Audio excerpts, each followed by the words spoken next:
Muy buenas noches, estimados jóvenes. Me encuentro aquí en el grupo Sapiens el día de hoy para poder resolverles el solucionario del curso de filosofía. Y también, bueno, comunicarles que en estos días va a haber otros, se van a ir dando los diferentes solucionarios, los profesores van a ir exponiendo los temas. El día de hoy a mí me ha tocado el de mi curso. Soy el profesor Manuel Andrade y va a ser para mí un gusto resolver este solucionario, ¿no? Resolver esta pregunta del examen. Vamos a empezar con el examen correspondiente al sábado 10. Vamos a hacer los dos. En el caso de filosofía, vamos a resolver los dos. El primer examen fue el día sábado. Entonces vamos a ir viendo las preguntas. Las voy a enumerar en el orden que yo las voy resolviendo, pero como ustedes también tienen el examen, yo le voy a poner número 1, 2, 3, 4, son 4 preguntas. Ustedes ya saben a qué pregunta corresponde. Entonces, por favor, envíenos siempre sus comentarios, sus preguntas son importantes. Pueden ir suscribiendo también. Y vamos a ir conversando, ¿no? Cualquier pregunta, cualquier duda también vamos a ir revisando. Bien, vamos a revisar la primera pregunta de filosofía del día sábado. Dice, en la conciencia tecnocrática no se refleja el movimiento de una totalidad ética, sino la represión de la eticidad. La conciencia positiva imperante elimina el sistema de referencia de la integración, sistema en el que el dominio y la ideología surgen bajo las condiciones de una distorsión. La despolitización de la masa de la población que viene legitimada por la conciencia tecnocrática es al mismo tiempo una objetivación de los hombres en categorías tanto de la acción racional con respecto a los fines como al comportamiento adaptativo. Adaptado de Jürgen Habermas. Bueno, es importante que te pongan los autores de los textos. ¿Por qué? Porque cuando te ponen el autor del texto, de alguna manera uno ya sabe por dónde va el pensamiento del filósofo. Habermas es un filósofo alemán del reconocimiento y el tema de la eticidad, de la ética y la política está bastante presente en la filosofía de este importante pensador alemán. Entonces dice, de acuerdo con la cinta anterior se puede afirmar que esta conciencia imperante. ¿Qué cosa es la conciencia imperante según el texto? ¿No? ¿Qué cosa es la conciencia imperante? En la conciencia tecnocrática no se refleja, dice, el movimiento de una totalidad ética. Cuando dice la conciencia tecnocrática se refiere al avance o al uso de la ciencia como parte fundamental en la vida, sino la represión de la eticidad. O sea, la conciencia tecnocrática lo que hace es reprime la eticidad. La conciencia positiva imperante elimina el sistema de referencia de la integración. O sea, ¿cómo nos integramos? Sistema en el que el dominio y la ideología surgen bajo las condiciones de una distorsión. O sea, la ideología distorsiona el pensamiento. La despolitización de la masa de la población, que viene legitimada por la conciencia tecnocrática, o sea, despolitización de la masa de la población. La gente ya no tiene un interés en el pensamiento político, ¿no? Es legitimada, dice, por la conciencia tecnocrática. O sea, está denunciando todo lo que la conciencia tecnocrática permite. Es al mismo tiempo una objetivación de los hombres en categorías tanto de la acción racional con respecto a los fines del comportamiento adaptativo, cómo nos vamos adaptando a esa tecnocracia. Entonces, de acuerdo con la cita anterior, se puede afirmar que esta conciencia imperante, a ver, en primer lugar, actúa con carácter humanista para evaluar el saber tecnológico. Ya, eso sería falso. No es con carácter humanista, sino al contrario, estaría negando la humanidad en sí misma, ¿no? Si decimos que es con carácter humanista, sería que ayuda a desarrollar al hombre, pero dice que no lo ayuda a desarrollar, sino más bien esa conciencia imperante lo que hace es tecnifica al hombre y hace que el hombre pues sea menos ser humano. Evalúa la sabiduría moral al margen del dominio ideológico. Falso. No la evalúa al margen del dominio ideológico, sino por el contrario. Si es tecnocrática, ya es una ideologización del hombre. Por lo tanto, tampoco podría ser. Despolitiza al hombre al considerarlo un objeto, aunque racional. Claro, eso lo dice al comienzo, eso sí es verdad. Lo despolitiza. ¿Por qué? Porque hace que el hombre ya no piense de manera se piensa a sí mismo como un ente político y se desarrolle dentro de la sociedad, sino que por el contrario este ente pues se vuelve un ser para la técnica, ¿no? Que es un ser tecnocrático, que solamente le interesa aquel conocimiento que pueda ser técnico o práctico, más no el conocimiento teórico, el conocimiento mucho más elevado, ¿no? Claro, la filosofía política es parte de la filosofía práctica, pero es una práctica que viene como fruto de una reflexión, no simplemente una técnica, ¿no? Por lo tanto, la alternativa correcta sería, en este caso, la que nos marca esta posibilidad es la letra E. La siguiente pregunta dice, el siguiente enunciado, el universo es de forma esférica, porque todas las partes constitutivas del universo, esto es, el Sol, la Luna y los planetas, aparecen de esta forma. Ya. Irving Copy. Irving Copy es un filósofo que escribió uno de los mejores manuales de lógica, ¿no? Que es la introducción a la lógica de Copy, que es un clásico dentro de la filosofía lógica, ¿no? Es más, el extracto proviene de ahí. Entonces vamos a ver qué es lo que dice según el profesor Copy. El universo es de forma esférica porque todas las partes constitutivas del universo, esto es el Sol, la Luna y los planetas, aparecen de forma esférica. Ya. Cuando hemos estudiado en algún momento falacias, hay una falacia que te dice que porque las partes del todo tienen una forma, el todo también lo tiene. Obviamente, ahí la falacia tendría que ser la falacia de composición. La letra A, ahí estamos hablando de la falacia de composición. No es una generalización apresurada porque tendría que irse de uno a la conclusión, no lo está haciendo. Causa falsa no, porque el causa falsa es la causa no es correcta según la conclusión. Ni tampoco es una pregunta compleja, ¿no? Una pregunta compleja es una pregunta que tiene solamente una respuesta, es una trampa, ¿no? Cualquier respuesta que tú des a la pregunta, vas a responder la pregunta como el que interroga lo quiere. Entonces, es composición. El universo es de forma esférica. ¿Por qué? Porque todas las partes lo son, ¿no? Esto es el Sol, la Luna, los planetas, aparece de forma. Entonces, porque las partes lo son, el todo lo son. Eso es una falacia de composición. O sea, corresponde a ese tipo de falacias. Es un tema clásico en lógica y muy bonito, dicho sea de paso. Es un tema muy bonito, ¿no? Las falacias. Veamos. Y ayuda también en la argumentación, ¿no? Ayuda a detectar las falacias en los diferentes discursos. Siguiente pregunta, dice, el discurso moderno suele vincularse, el discurso moderno suele vincular arte y política por una cercanía temática, es decir, tienen temas similares, ya sea porque uno, obre, tiene un tema político o porque su autor ha asumido algún grado de composición. Acá dice obra. Una obra tiene un tema político o porque su autor, o sea, quien lo ha hecho, ha asumido algún grado de compromiso con la realidad social. Es decir, la primera idea de ese texto nos está diciendo que hay una relación entre el artista y la política. ¿Por qué? Porque el artista, el hombre que hace arte, tiene de alguna manera una conciencia política y social. Arte y política son esferas institucionalmente diferenciadas. Institucionalmente, ¿eh? Dice institucionalmente, pero no de otro modo. Esta posición hegemónica ha sido criticada, entre otros, por Rancière, cuya teoría sobre la estética ha renovado la relación entre arte y política. Para ello, ha tenido que disolver dicotomías, o sea, diferencias simplificadoras e improductivas como modernidad, posmodernidad, universalidad, particularismo, arte, política, y ha propuesto un desarrollo conceptual más complejo de cada una de ellas, o sea, de cada parte del arte.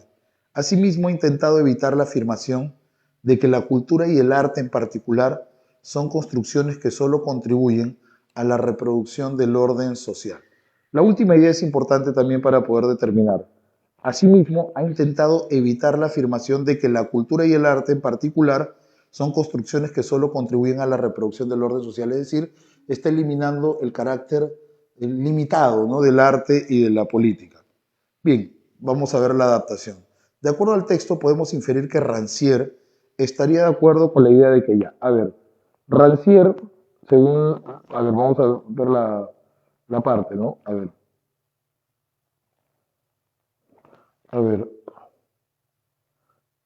dice acá Rancière, ya lo encontré. Esta posición hegemónica ha sido criticada, entre otros, por Rancière. O sea, ¿qué posición hegemónica? La posición de que el arte y política son esferas diferenciadas, ¿ya? O sea, esta posición de que arte y política son diferenciadas ha sido criticada por Rancière, cuya teoría sobre la estética ha renovado la relación entre arte y política. Ha tenido que disolver diferencias, o sea, ha tenido que disolver las diferencias que había entre arte y política, y ahí te pone un montón de ejemplos, ¿no? Entonces, la dicotomía entre arte y política es muy simple e impide replantear su posición. No, no puede ser eso, no es simple. Rancière te está diciendo que no se da. La política le ha faltado incorporar el discurso y las representaciones del arte. Según Rancière, no es que le ha faltado. Es una dicotomía, pero no significa que le haya faltado. La relación entre arte y política sigue viva, pero hay que captar su complejidad. Es bastante buena y me parece que es. Ha faltado considerar rigurosamente la posición entre la cultura y el orden social. No, porque más bien para Rancière no hay oposición. Se juntan, pues. Él quiere eliminar la dicotomía, entonces no hay oposición. El arte y la política necesitan ser diferenciados y reconocidos de una forma nueva. No, si lo que él quiere más bien es relacionarlos. Entonces, es correcto, es la C. La relación entre arte y política sigue viva, pero hay que captar la complejidad, o sea, hay que ver cuál es su dificultad. Por lo tanto, en la número 3, la respuesta correcta sería la letra C. Bueno, si, espero que se esté entendiendo, si no, por favor, con toda libertad pueden preguntar, ¿no? Por ahí, ¿no? por el sistema, pueden preguntar y, profesor, no se entiende bien esto, podría aclarar nuevamente esta diferencia con mucho gusto, ¿no? Para eso estamos, para apoyarlos. Bien, vamos a ver la otra pregunta, la última del día sábado, la número 4, que dice lo siguiente. ¿Puede haber una contribución feminista a la filosofía moral? El tema del feminismo es un tema que ha estado viniendo en los últimos exámenes, sobre todo por el influjo de Nancy Fraser, la filósofa estadounidense, feminista también ella, que hace tiempo, bueno, no es la primera ni la única filósofo feminista, ¿no? Pero digamos que es la que San Marcos ha seleccionado para poder explicarla y poner elementos de ella en el examen. Obviamente hay otras mujeres dedicadas a la filosofía, ¿no? Martha Nussbaum, por ejemplo, ¿no? Entonces, pero bueno, vamos a ver lo que dice. Entonces, puede haber una contribución feminista a la filosofía moral, es decir, los hombres y las mujeres que consideran que el sistema de género-sexo de nuestras sociedades es opresivo y que ven la emancipación de la mujer como una liberación humana esencial, pueden criticar, analizar y cuando es necesario reemplazar las categorías tradiciones de las categorías tradicionales de filosofía moral para contribuir a la emancipación de la mujer y a la liberación humana. O sea, ¿es correcto eso o no? Ya. Ahí el tema, ahí el tema es un tema ético lo que está tratando, ¿no? Es un tema ético, claro.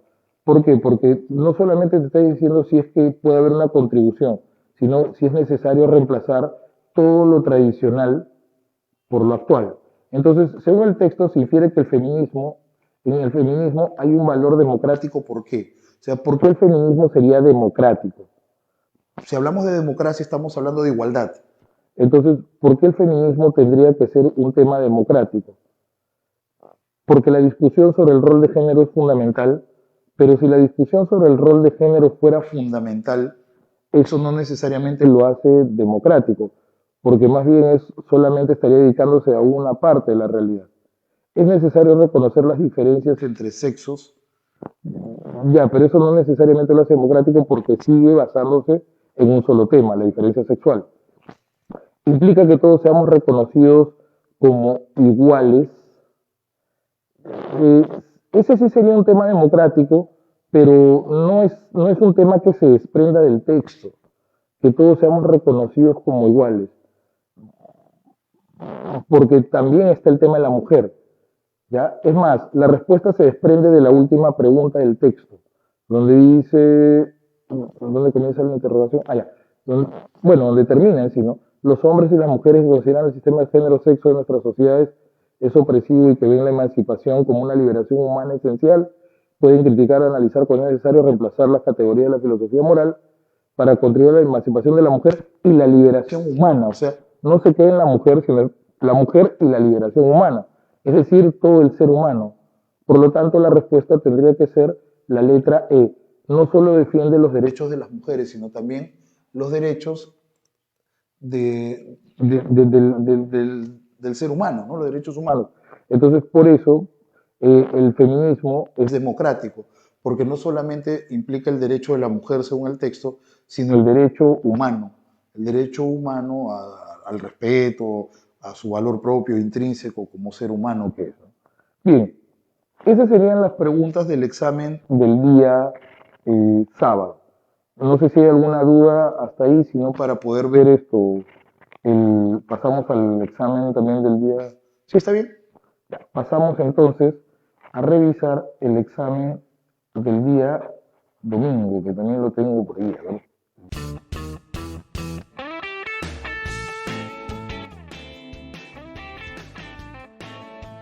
Bien, jóvenes, continuamos. Ahora vamos a revisar el domingo 11. El domingo 11. También vamos a revisar nuestras 4 preguntas correspondientes al curso.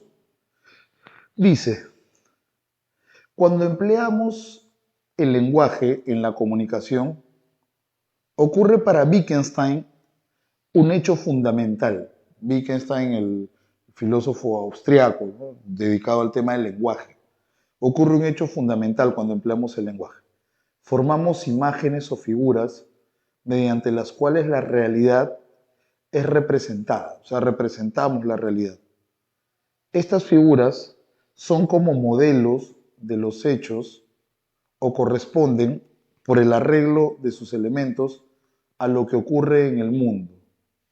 Los elementos de las figuras están en estas, los elementos de las figuras están en las figuras, en el lugar de los objetos, es decir, está aclarando, corresponden al papel que los objetos tienen en los hechos. Ya está. Entonces hay una correspondencia, una coherencia. Respecto a la representación, entonces lo que te está diciendo Wittgenstein es que hay una representación, hay una coherencia entre lo que dice el lenguaje y los hechos. Entonces dice, existe un isomorfismo entre el lenguaje y la realidad. Ya, pero ahí el tema no es tanto directamente lenguaje y realidad, es lenguaje y hechos, ¿no? Más que realidad. La realidad es mucho más amplia. Los hechos están dentro de una realidad. La verificación empírica se produce en el lenguaje. Ya, pero no es tanto verificación empírica, eh, o sea, la alternativa es incompleta. La verificación empírica se produce en el lenguaje, no necesariamente, ese es incompleto. El sentido del mundo corresponde a una lógica del lenguaje. No, porque el lenguaje le va a dar sentido. O sea, no se está refiriendo a eso. Es la típica trampa. Muchas de las alternativas sí son puntos que toca Wittgenstein, pero no desde el texto. Desde el texto lo que se puede inferir es que el criterio de verificación empírica se da por coherencia. Recuerden que Wittgenstein, en un primer momento, o sea, él no pertenece al Círculo de Viena, pero es un referente para los filósofos del Círculo de Viena. Wittgenstein es un gran referente para ellos. Y ellos también tocan el criterio de verificación, pero el criterio de verificación a nivel científico. Entonces, el criterio de verificación empírica se da ¿por qué? Por coherencia, porque hay una coherencia entre el lenguaje y las cosas que ellas representan. Es como el adecuacionismo, ¿no? O sea, se adecua el lenguaje y la realidad se adecuan. Por lo tanto, en la primera pregunta de filosofía del día domingo, la respuesta sería la letra E. Esa tendría que ser la respuesta en el examen. La segunda dice, la segunda es estética. El arte, según Félix Guattari, se ubica entre los vectores de subjetividad que configuran el entorno, además de la familia, la educación y la religión. Entonces, en esa primera idea, ¿qué nos está diciendo? Que según Guattari, el arte tiene que ver con la subjetividad, subjetivación, cómo el sujeto configura su entorno, o sea, el lugar donde existe, y también la familia, la educación, la religión, o sea, todo. El arte tiene una capacidad subjetiva para él, ¿no? Pero como resultado del modo de subjetivación del sistema capitalista, acá es donde empieza a entrar la economía en el arte. Con el sistema capitalista, el sujeto común se encuentra alienado. ¿Qué significa alienado? Alienado es un concepto marxista. Alienado significa que el sujeto se hace extraño a sí mismo, se encuentra alienado. Entonces, la tarea del arte, ¿en qué va a consistir? En desnaturalizar dicha subjetividad. O sea, el arte lo que tiene que hacer es desnaturalizar eso. ¿Para qué? Para que tenga la posibilidad de proponer nuevos modos de vida. O sea, el arte como un ente liberador, romper la subjetividad que hace que el sujeto esté amarrado y se aliene, se haga extraño a sí mismo. Entonces, la función del arte, ¿cuál sería, según el texto? Sería proponer nuevos modos de vida, que el sujeto rompa esa subjetividad, la desnaturalice, o sea, se dé cuenta que eso no es normal y lo libere. Es la función liberadora del arte. De acuerdo con la cita anterior, determina el valor de verdad o falsedad de las siguientes afirmaciones. Existe una relación entre el arte y la política. Sí, si nos guiamos a eso, claro. ¿Por qué? Porque ahí lo está juntando. Cuando dice subjetividad, religión, educación y todos los elementos, entonces, y el arte lo que hace es desnaturalizar eso para proponer nuevos modos de vida. El arte y la política eh, sí tienen una relación, porque el sujeto es un espectador pasivo. Claro, cuando está en el ámbito de la subjetividad, el sujeto es un sujeto pasivo, o sea, está simplemente observando, no cambia mucho.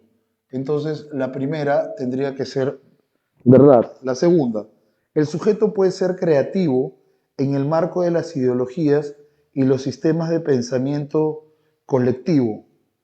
No, porque los sistemas de pensamiento colectivo es como piensan todos, o sea, es el pensamiento general, es como piensan todos. Entonces, acá te dice, el sujeto puede ser creativo. No, no es creativo, sino simplemente copia. La creatividad, ¿qué significa? Tener la capacidad de crear un modelo propio, pero acá lo que estaría haciendo el sujeto es copiar. Pero si copia no es creativo, la creatividad está en lo original.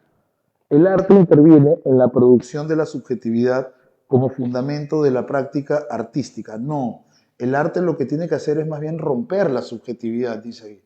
El arte lo que tiene que hacer es romper esa subjetividad, o sea, desnaturalizarla. ¿Qué significa desnaturalizarla? Que el sujeto se dé cuenta que eso no es normal. Entonces, al darse cuenta que no es normal, la rompe, pues. Entonces, ahí sería BFF. La alternativa correcta sería la letra A. Sería la alternativa correcta a la pregunta. Vamos a ver ahora la pregunta número 3. A ver, ¿qué dice la tercera pregunta del curso? La justicia hoy en día precisa de dos dimensiones, redistribución y reconocimiento. Ya, ese es Fraser, eso lo proponía Nancy Fraser, ¿no? En el caso de Taylor es el reconocimiento, en el caso de Fraser hay que agregarle el tema de la redistribución. Y lo que propongo es examinar la relación entre ambas, o sea, cuál es la relación entre redistribución y reconocimiento.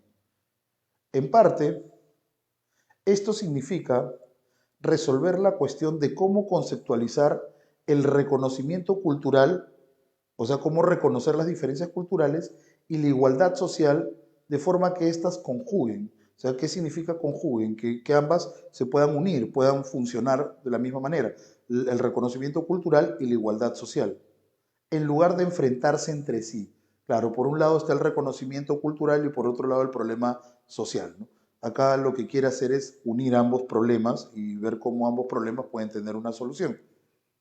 También significa teorizar las formas en las que la desigualdad económica y la falta de respeto cultural se encuentran en estos momentos entrelazadas, respaldándose mutuamente. O sea, cómo se apoyan la falta de respeto cultural y la desigualdad económica, cómo ellas se apoyan, ¿no? ¿Para qué? Para seguir subsistiendo, sobre todo en estados que pueden ser opresores.